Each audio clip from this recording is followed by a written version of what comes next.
पहला सामुएल 5वां अध्याय पहला 3 वचन, बाद में 6वां वचन, ओकरा बाद 9वां और 10वां वचन। पहला 3 गो वचन। फलस्ती लोग परमेश्वर के संदूक के अब्नेजर से उठा के अशदोद में पहुंचा दिहले। फिर फलिस्ती लोग परमेश्वर के संदूक के उठा के दागोन के मंदिर में पहुंचा के दागोन के पास रख दिले। दूसरा दिन अशदोदी तड़के उठ के का देखले कि दागोन यहोवा के संदूक के सामने औंधे मुंह भूमि पर गिरल पड़ल बाटे। 6वां वचन, तब यहोवा के हाथ अशदोदियन के ऊपर भारी पड़ल और ऊ उन्हन लोग के नाश करे लगलन और ऊ अशदोद और उनकरा आसपास के लोगन के गिल्टी निकाल दिहलन। 9वां वचन, जब ऊ ओकरा के घुमा के वहां पहुंचौले तो भइल ऐसन कि यहोवा का हाथ ओ नगर के विरोध ऐसन उठल कि ओमा अत्यंत बड़ हलचल मच गई और ऊ छोट से लेके बड़ तक ओ नगर के सब लोगन के मरले और उनकर गिल्टी निकले लागल। 10वां वचन, तब ऊ लोग परमेश्वर के संदूक के एक्रोन के भेजले और ज्यों ही परमेश्वर का संदूक एक्रोन में पहुंचल त्यों ही एक्रोनी ई कह के चिल्लाए लगले, इस्राएल के देवता का संदूक घुमा के हमनी के पास ए खातिर पहुंचावल गइल बाटे कि हमहन और हमरा लोगन के मरवा डालस। परमेश्वर के अति पवित्र स्थान में रहे वाला संदूक यानी परमेश्वर के अति पवित्र स्थान में स्क्रीन में रहुआ देखी, ई संदूक अति पवित्र स्थान में करूबन के बीच में संदूक के ऊपर रहे वाला प्रायश्चित के ढकना के ऊपर परमेश्वर विराजमान बाड़े। महिमा स्वरूप परमेश्वर ओ संदूक के ऊपर दूगो करूबन के बीच में रहेलन। संदूक परमेश्वर के उपस्थिति और उनकरा वचन के सूचक हवे। ऐसन संदूक के पास महायाजक वर्ष में एक ही बार ओकरा लगे जाला। यदि उन्ह लोग में कोनो अपवित्रता बाटे तो उ लोग मार दिहल जइहें, काहे कि ऊ जेकर दर्शन करत हमें अति पवित्र स्थान में रहे वाला अति महान परमेश्वर के ऐसन अद्भुत संदूक के ओह दिन फलिस्ती युद्ध खातिर आवत हमें कह के युद्ध करत हमें, यही खातिर उनकर सामना नैखन कर पावत। यही से इस्राएली लोग परमेश्वर के विरोध में चले वाला ई लोग परमेश्वर के इच्छा और वचन के विरोध में जियत परमेश्वर के क्रोध के बढ़ावे वाला ई लोग परमेश्वर खातिर हृदय में स्थान ना देके परमेश्वर के बात ना सुन के ओकरा परिणाम स्वरूप विरोधी लोग से हारत रहले और मरत समय उन्हन लोग के एगो निकम्मा विचार आइल। ऊ का ह कि परमेश्वर कर हमनी के संबंध ना रही तो कोनो बात नहीं खे, अति पवित्र स्थान में रहे वाला संदूक के लिया के युद्ध के मैदान में रख दियल जाई। वो परमेश्वर के उपस्थिति के सूचक हुए, एक खातिर परमेश्वर ही हमनी के साथ युद्ध में रहला से जीतल जाई। वो कैसे हो सकेला? परमेश्वर ऊपर के बात के ना देखलन, बाकी हृदय के अंदर के बात के देखेलन। उन्होंने लोग के हृदय में परमेश्वर के भय नहीं खे, परमेश्वर नहीं खन। उन्होंने लोग के का चाही? विजय चाही। बहुत से समय में हमहन अपना जीवन में यह चाहे लिंजा, परमेश्वर से संगति ना करके परमेश्वर से अपना जीवन में स्थान ना दे के परमेश्वर के आशीष के चाही। विजय चाही, नौकरी चाही, स्वास्थ्य चाही, आर्थिक तकलीफ दूर होके के चाही, बाकी परमेश्वर से अपन संगति सही कैला बिना उनकर डर और भय, उनकरा उपस्थिति के आदर बिल्कुल दिहला बिना परमेश्वर के आशीष के चाहे वाला कितना मूर्ख बाणे जी। ऊ इहे हवे का कैले अति पवित्र स्थान में रहे वाला परमेश्वर के संदूक के रउआ देखी, रउआ खुद अपने आंख से देखी। वो पवित्र स्थान से संदूक के लेकर के कौना तरह से जात हमें। ओह दिन इस्राएली लोगन के फलिस्ती लोग के बीच घमासान युद्ध होत रहे तो फलिस्ती लोग के सामने इस्राएली लोग ठहर ना सकले, उन्हन लोग पर जय ना पा पावले। आखिर वो परमेश्वर के अति पवित्र स्थान में रहे वाला संदूक के वो संदूक के ले जाए खातिर देखा लोग ऊ आ गइल हमें एली के बेटा ओफनी और फिनाहास और बचल लोग थोड़ा भी परमेश्वर या उनकरा उपस्थिति के भय रखला बिना आकर के ले जात हमें। वहां रउआ देखत हैं एली और बगल में सामुएल।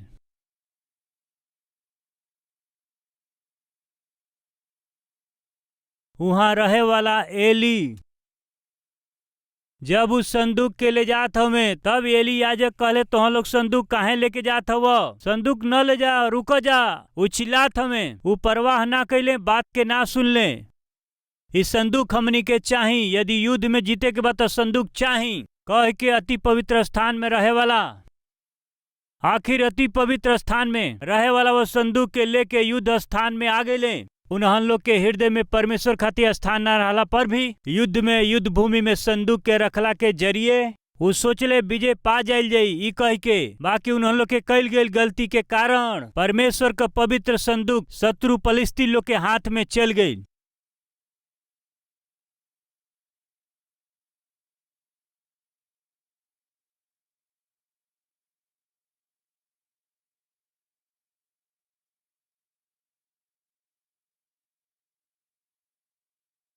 वो फलिस्ती ओ पवित्र संदूक के ले जाके उनकर उपासना करे वाला उन्होंने लोग के देवता के मंदिर में, वो देवता के सामने परमेश्वर के पवित्र संदूक के रख दिले। महिमा स्वरूप सृष्टिकर्ता परमेश्वर मनुष्य के जरिए बनावल गईल एगो मूर्ति के सामने रखल गईल। कितना अपमान बाटे। परमेश्वर अपना महान सामर्थ्य से वो मूर्ति के टुकड़ा टुकड़ा कर दिहले। सुबह उठला पर वो देवता परमेश्वर के संदूक के सामने टुकड़ा होके पड़ल। राइट, एकरा बाद का भइल हम रउआ लोग के बताई। संदूक छीन लिहल गईल, महिमा उठ गईल, संदूक वापस पहुंचावल गईल। आज जवन हम विषय बतावत हैं कि संदूक वापस पहुंचावल गईल, परमेश्वर कौना रीति से अपना लोगन के बीच में संदूक के पहुंचौले। आज एकरा के बतावला से पहले कुछ प्रमुख विषय के रउआ के बतावल चाहत हई। ध्यान से सुनी। लोग का कैले कि परमेश्वर के महिमा और उपस्थिति के सदृश्य संदूक के ले जाके खुद के जरिए बनावल एगो मूर्ति के सामने, वो मूर्ति के पैर के सामने ओह दिन वो संदूक के यानी जीवित परमेश्वर के, संदूक के यानी जलन रखे वाले परमेश्वर के संदूक के वो मूर्ति के पांव के पास पहुंचा दिहले। परमेश्वर के कितना क्रोध आइल होखी, परमेश्वर के कितना जलन भइल होई। सुबह होते ही वो मूर्ति वो संदूक के सामने ठहर ना सकल, मूर्ति गिर के चकनाचूर हो गई। यस, नबूकदनेस्सर के एगो सपना आइल। वो सपना में एगो प्रतिमा दिखाई दिहलस। वो प्रतिमा के सिर सोना के बाटे, छाती चांदी कह, पेट और जांघ पीतल का बा, घुटना पांव लोहा के, नीचे का पांव मिट्टी और लोहा मिलल बा। ई दर्शन नबूकदनेस्सर के प्रतिमा के जरिए एगो मूर्ति के जरिए दिखाई दिहलस।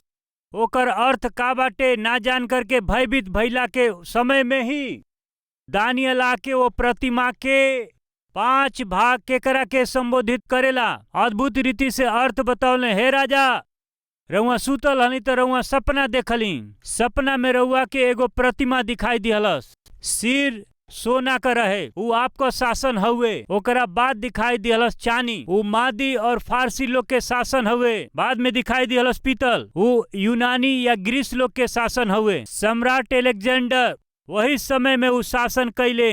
ओकरा बाद रउआ के दिखाई दिहलस लोहा, लोहा के पैर, उ रोमी साम्राज्य के शासन का चिन्ह हुए। ओकरा बाद जवन दिखाई दिहलस वो मिलावट से भर गईल। मिट्टी वैसे ही लोहा, वो दोनों मिलल बाने। समय आवे वाला बाटे, वो आखिरी समय बाटे, वो अंतिम दिन के समय हुए। भाई और बहन, दानियल के बतावल मुताबिक बेबीलोन के शासन खत्म हो गई, फारसी लोग के वही तरह मादी लोग के शासन खत्म भइल, यूनानी या ग्रीस देश के शासन भी खत्म हो गई, रोमी साम्राज्य उन्हन लोग के शासन भी खत्म भइल। अब जवन शासन चलत हुए अंतिम युग से संबंधित बाटे। राजा, जब रउआ देखत रहली वो पैर के ऊपर दूर से एगो पत्थर आइल। कैसे वो आइल एक बार और देखी।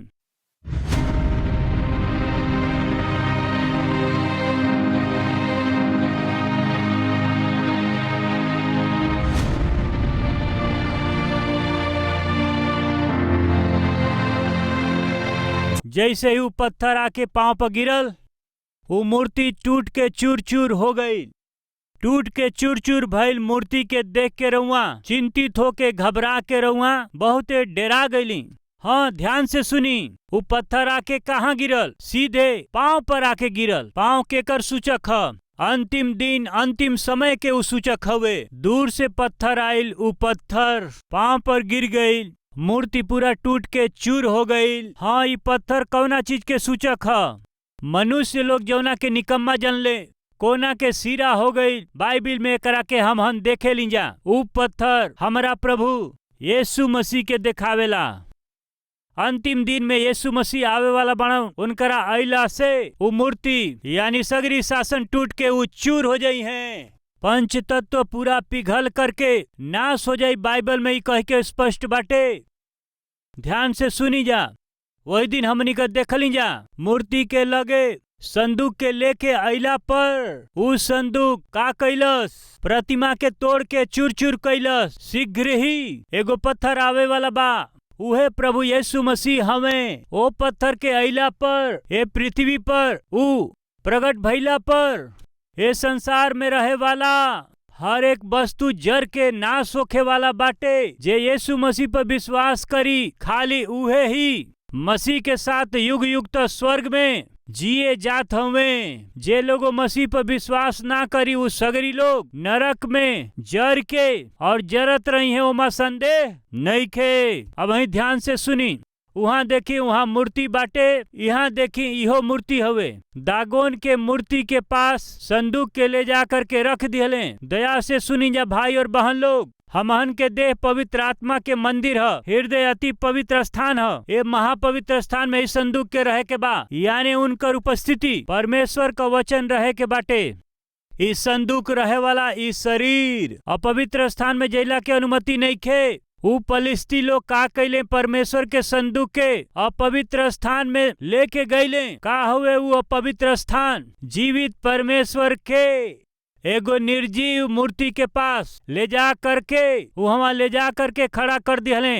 पहला प्रतिमा के देखली जा दागोन, दूसरा प्रतिमा देखली जा उ नबूकदनेस्सर के दर्शन में देखल गईल उ प्रतिमा हुए। अब तीसरा प्रतिमा के रउआ के दिखावे जात हई। दानियल के किताब 3 अध्याय शुरू के कुछ वचन के। नबूकदनेस्सर राजा सोना के एगो मूरत बनवले, जेकर ऊंचाई 60 हाथ और चौड़ाई 6 हाथ के रहल। उ ओकरा के बेबीलोन प्रांत के दूरा नामक मैदान में खड़ा करौले। तब नबूकदनेस्सर राजा अधिपति, हाकिम, गवर्नर, जज, खजांची, न्यायी और शास्त्री आदि प्रांत प्रांत के सब अधिकारियन के बुला के भेजलन कि वो ओ मूरत के प्रतिष्ठा में आवस जवन उ खड़ा करौले रहलन। सावधानी से सुनी, हम तीसरा मूर्ति के बारे में बोले जात हई।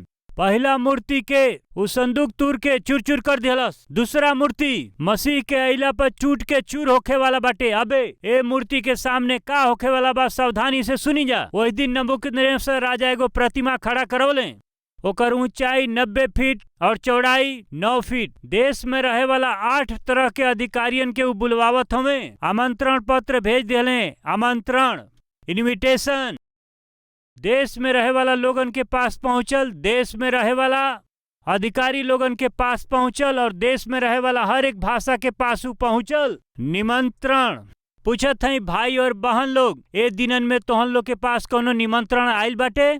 यस, रउआ के भी और फ्रेंड्स जन्मदिन के पार्टी में रउआ के निमंत्रण भेजेलन। हमहन के घर में फंक्शन होत बाटे, निमंत्रण भेजेलन। हमहन के घर में एगो पर्व मनावल जाता कह के निमंत्रण देलन। हमरा के प्रमोशन मिलल बाटे, यही तरह कह के उ आमंत्रण के भेजेलन। दया से ध्यान दें, जन्मदिन के उ पार्टी हो सकेला, सालगिरह के उ पार्टी हो सकेला, शादी के उ पार्टी हो सकेला और परिवार में कोनो भी खुशी के कार्यक्रम के उ पार्टी हो सकेला।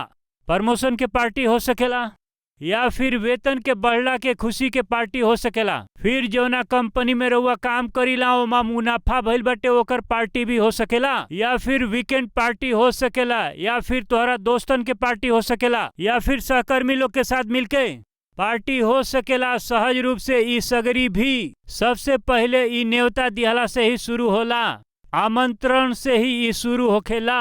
इनविटेशन देले बानी जा। साधारण रूप से हमहन का करे ले जा, उ कोनो जन्मदिन बाटे जा करके हमहन आ जाई, ऊ कोनो प्रमोशन भइल बाटे, पार्टी बाटे, जाके आई। ऊ कोनो प्रतिष्ठा करत हवे, ऊ घर के प्रतिष्ठा करत हवे, जगह के प्रतिष्ठा करत हवे, एक बार जा करके आई। कोनो शुभ काम भइल बाटे, पार्टी देत हवन, जाके आई। एह रीति से सहज रूप से हमन का करीला, हमहन के बुलाए वालन के खुश करे खातिर के ना आई ना आ पाई कहला से ऊ दुखी हो जाई हैं। यही से हमहन के दिहल गए निमंत्रण के साधारण रूप से हमहन कबूल कर लेली जा। कुछ संदर्भ में भाई बहन लोग सावधानी से सुनी जा। हमेशा घर में रह के रसोई के काम, बर्तन के काम, बच्चन के काम कैला में, घर के सजावे खातिर घर में रह जाली। यही खातिर से कोनो भी रिश्तेदार बंधु यह प्रकार के पार्टी में रउआ के आवे के कहला से साधारण तौर से अपना पति से कहिला कि हम हमेशा घरे रहिला, चली जाके आवल जाई। भाई और बहन लोग ई रउरी कॉलेज में हो सकेला, जहाँ बानी वहाँ हो सकेला, हमेशा नौकरी बा, हमेशा इहे काम बा, थोड़ा वो पार्टी में जाके आवल जाई। केहू पार्टी अरेंज करता, कहे जा कोनो त्योहार बा, जाके आवल जाई वहाँ। साधारण रूप से हमहन के ऐसन विचार आवेला। ऐसन विस्तार रूप से बतावत हई, कारण जानत हई एकरा पीछे एगो युक्ति बा। उ शैतान के युक्ति बाटे। वो युक्ति कितना बुद्धिमानी के साथ होला तोहके बतावत हई। वही दिन परमेश्वर के संदूक के ऊ जहाँ चहले तहाँ लेके गईले। राउर शरीर परमेश्वर के मंदिर हवे, राउर हृदय महापवित्र स्थान ओमा संदूक हवे।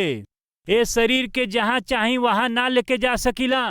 केहू भी निमंत्रण दे के कहले बाटे आवे के तो वहाँ ना जा सकीला। काहे जल्दी में बतावे जात हई। देश में रहे वाला अधिकारीन के, देश में रहे वाला शासक के और देश में रहे वाला सगरी अधिकारी के राजा बोलौले। वो सगरी लोगन के का मिलल कहला से प्रतिमा तैयार करौले बानी, ओकर प्रतिष्ठा करावत हई। आइन जा। गलती का बाटे, राजा अपना खुशी खातिर के कोनो मूर्ति बनवौले बाणे, प्रतिष्ठा करवावत हमन, ओमा सबके बोलौले बाड़न, तो गलती का बाटे। और बुलावे वाला बड़ा व्यक्ति बाणे, बुलावे वाला बॉस बाणे, बुलावे वाला राजा हमें ना, बुलावे वाला अधिकारी हमें ना। आज हमहन भोजन करत हई तो उनकर दया और धर्म ही तो ही हवे, उनकर देवे वाला वेतन तो ह। एह तरह के विचार साधारण रूप से सबके आइल होई। ए रीति से ऊ लोग वो राजा के आमंत्रण के स्वीकार करके वह रीति से बेबीलोन के प्रांत के दूरा नामक मैदान में देश के सगरी अधिकारी और सगरी लोग वहां पर इकट्ठा भइले, आमंत्रित कैल गईले और आ गईले। भाई लोग बहन लोग सुनी जा। ऊ साधारण रूप से देवे वाला आमंत्रण ही बाटे। ऐसन सोच के ऊ अइले, ऐसन सोच के हमहन जाइला जा। विशेष रूप से भाई और बहन लोग, कोनो दोस्त बुलौले बाणे, कोनो मैनेजर बुलौले बाणे, बॉस बुलौले बाणे, ऊपर के अधिकारी बुलौले बाणे, टीम लीडर बुलौले बाणे, जन्मदिन के पार्टी कह के बुलौले बाणे, सालगिरह कह के बुलौले बाणे, यही से जाए के बाना। ऐसन सोचत हई का? नहीं जी, ओकरा पीछे का बाटे देखल जाई। आई अब सगरी लोग वहाँ आ गइल बाड़े, सगरी लोग वहाँ आ गइल बाड़े, अधिकारी लोग वहाँ आ गइल बाड़े। अइला के बाद असली विषय बाहर आवता। का हवे वो असली विषय देखल जाई। आई दानियल 3 अध्याय 3 वचन। तब अधिपति, हाकिम, गवर्नर, जज, खजांची, न्यायी, शास्त्री आदि प्रांत प्रांत के सब अधिकारी नबूकदनेस्सर राजा के खड़ा करावल मूरत के प्रतिष्ठा के खातिर इकट्ठा भइले और वो मूरत के सामने खड़ा भइले। आइल हैं जा जी, बुलौली हाँ रउआ, रौरी आमंत्रण के स्वीकार करके हमहन आ गइल हई। रउआ जब रिबन काट दे तो हमनी का ताली बजा के चल जाइबा। वैसन उ सोचत रहले, बाकी वहाँ वैसन नेखे होत। अब का होत है वहाँ देखल जाई। 4 वचन। तब ढिंढोरी ऊंचा शब्द से पुकार के कहले, हे देश देश और जाति जाति के लोगन और भिन्न भिन्न भाषा के बोले वाला, तोहन लोग के ई आज्ञा सुनावल जात ह। पहले का आई आमंत्रण, अब ही आमंत्रण कैसे बदल जात हुए, आज्ञा के रूप में बदल जात ह। आमंत्रण कैल गईल, अब आज्ञा दिहल जात बाटे। अब तोहन लोग आ गइल बाड़ा, अब हम आज्ञा देत हई, ओकरा अनुसार तोहके करे के बाटे। कौनो प्रतिष्ठा कहले रहली, हमहन रिबन कटिंग सोचली, हमहन सोचली देख के चल जाई। बाकी अब तू आज्ञा देत हव, हमनी पर शासन करत हव, हुकुम देत हव। का हवे वो आदेश, का हवे वो हुकुम, का हवे वो आज्ञा, देखी जा। तोहन लोग के ई आज्ञा सुनावल जाता, जौना समय तोहन लोग नरसिंगा, बांसुरी, बीड़ा, सारंगी, सितार, सहनाई सब प्रकार के बाजा के शब्द सुनो जातो। अब थोड़ा समय में संगीत शुरू होखे वाला बा। का शुरू होखे वाला बा? पार्टी में आइल बानी जा ना, हम बुलौले बानी तो रउआ आइली ना, प्रतिष्ठा कह के बुलौला पर अइला ना। आवल हर एक लोगन खातिर के एगो बात बा, थोड़ी देर में संगीत शुरू होखे वाला बाटे, इहे ना। पार्टी में जइला से सबसे पहले का शुरू होखेला? म्यूजिक है ना। निकम्मा धुन ही तो बाजता, निकम्मा तरह के रॉक म्यूजिक है ना। म्यूजिक, यस, नाइट क्लब में सुनाई देवे वाला म्यूजिक हवे ना, नाइट पब में सुनाई देवे वाला म्यूजिक है ना। ऐसा निकम्मा पार्टी में शुरू होखे वाला सुनाई देवे वाला म्यूजिक हवे ना। म्यूजिक काहे संगीत से शुरू करेलन जानत है रउआ? साधारण रूप से म्यूजिक शुरू होखला पर रउआ ना जानत ही ओ म्यूजिक के साथ राउर शरीर भी का करेला? प्रतिक्रिया करेला। राउर हाथ हिले लागेला, राउर पैर मचले लागेला, राउर शरीर हिले लागेला। उहे चाही शैतान के। रउआ चुपचाप ना बैठ के, रउआ शांत ना बैठ के, रउआ अनजाने में ही रउआ अपना आप के भूल के ऐसन करेला। ऐसन करे वाला एगो भयानक उ साधन हवे। हाँ, और ओकर चिन्ह का है? संगीत। वो म्यूजिक जब बाजेला तो ओकरा पीछे आवे वाला आवाज गाली गंदी बात से भरल और दो अर्थ से मिलल गाना जवान लोग के का करेलन? उन्हन के बिगाड़ देला, उन्हन के उत्तेजित करेला। शांति से ना बैठ करके उछल्ला जैसे उ कर देलन। यस, पहले संगीत शुरू होखेला, ओकरा बाद डांसिंग शुरू होखेला, ओकरा बाद ड्रिंकिंग शुरू होखेला, ओकरा बाद सगरी गंदा काम शुरू होखेला। सही बाटे ना? केतना बार पार्टी में जाए खातिर लइका लइकी पहले म्यूजिक में उजालन, वो म्यूजिक के साथ रउआ शांति से बैठब तो बैठे दी है का? आवा तू आवा ना, हम ना आइब, ना आइब। यहाँ तक अइला के बाद कहत हवा कि हम ना आइब। आवा ना, हम ना आइब, हम डांस ना करब। तू डांस ना करब, तोहरा साथे डांस कैला से बहुत मजा आई। आवा डांस करावल जाई। रउरी जीवन में रउआ डांस ना कैली, रउरी जीवन में कोनो लइका अब तक ना छुअलस, वहाँ डांस करवई है, वहाँ तोहरा के फंसा ली हैं। रउरी जीवन में 25 साल लाग गई एगो लइका के तोहरा के छुए खातिर के। वो नशीला और बुरा जगह में जइला से 15 मिनट में 15 लोग तोहके पकड़ी हैं। सावधान। बुलौले पार्टी में गईली पार्टी सोच के ही राउर अधिकारी बुलौले बाटे, टीम लीडर बुलौले बाटे, सहकर्मी बुलौले बाटे, क्लासमेट बुलौले बाणे, रिश्तेदार बुलौले बाणे और मित्र बुलौले बाणे कह के गईली। जइला के बाद वहां दिखाई देवे वाला सब कुछ अलग बा। ई आज होखे वाला ना, ओ दिनन में ही भइल। बेबीलोन देश संसार खातिर सूचक हवे। नबूकदनेस्सर शैतान और संसार के अधिकारी के सूचक हमें, लोगन के भरमावे खातिर, लोगन के अपना अधीन करे खातिर के उनकर जवन तरीका रहे, आज शैतान के तरीका भी बिल्कुल वैसने बा। म्यूजिक शुरू होत डांस शुरू होखेला, ओकरा बाद का होखेला? डांस करत समय अपना आप के भूले खातिर वहाँ वो ड्रिंकिंग शुरू कर देलन। हाय हम नहीं पियले ना, तो अब पिया कह के पियावल। यदि रउआ के पियल पसंद नहीं खे तो कोल्ड ड्रिंक पियवला के बहाना ओमा नशा के गोली मिला के पिया देलन जा। एगो लड़की कहेले दोस्ती कहे, पार्टी हवे, हम सोच के गईली। वो पार्टी में म्यूजिक में हमारा से बलपूर्वक डांस करवले, ओकरा बाद बलपूर्वक पिया दिहले। भाई बाद में मालूम भइल वो रात हमारा इज्जत के लूट लिहले कह के हमार जीवन नाश हो गई। वो दुष्ट लोग के पार्टी में जाके हम अपना शरीर के ही कुत्ता के तरह नोच लिहले, हमारा जीवन के बर्बाद कर दिहले। बहन लोग सावधान, भैया लोग सावधान। राउर शरीर परमेश्वर के मंदिर है। आपका शरीर परमेश्वर का अति पवित्र स्थान है। यहाँ खाली संदूक रहे के चाही, खाली अति पवित्र परमेश्वर ही निवास करे के बा। ये शरीर के केहू बोलोले बाटे कह के रिसोर्ट में जाइल, केहू बोलोले बाटे कह के पार्टी कह के जौना स्थान के नहीं जाने तू वहाँ गईल, अंधकार के काम के कईल, छत के ऊपर डांस कईल, या फिर दोस्त लोगन के आड़ में नीच में काम के कईल। यदि रउआ ई करब तो तोहरा के कीमत चुकावे के पड़ी।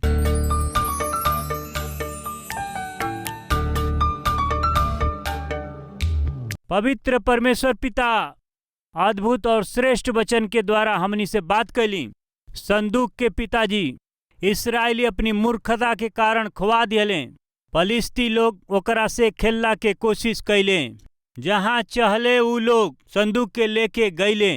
बाकी राउर शक्ति का बा, महिमा का बा, शत्रु जान सके वैसन कैली। पिताजी यदि हमहन में रहे वाला केहू भी जहाँ चाहे वहाँ घूम के जैसन चाहे वैसन जी के जीवन के नाश कई लिहले होखे, ऐसन लोगन के रउआ पवित्र जीवन जिए खातिर के, धार्मिकता के जीवन बितावे खातिर के सीधा रीति से बात कैली। कम से कम अब से सत्य के जान के जिए के भाग्य देई कह के, बुरा संसार में, बुरा लोगन के बीच में, बुरा अधिकारिन के बीच में पवित्रता के साथ जियला के हमहन के भी शक्ति दे दें। यीशु के पवित्र नाम से मांगत हैं पिता, आमीन।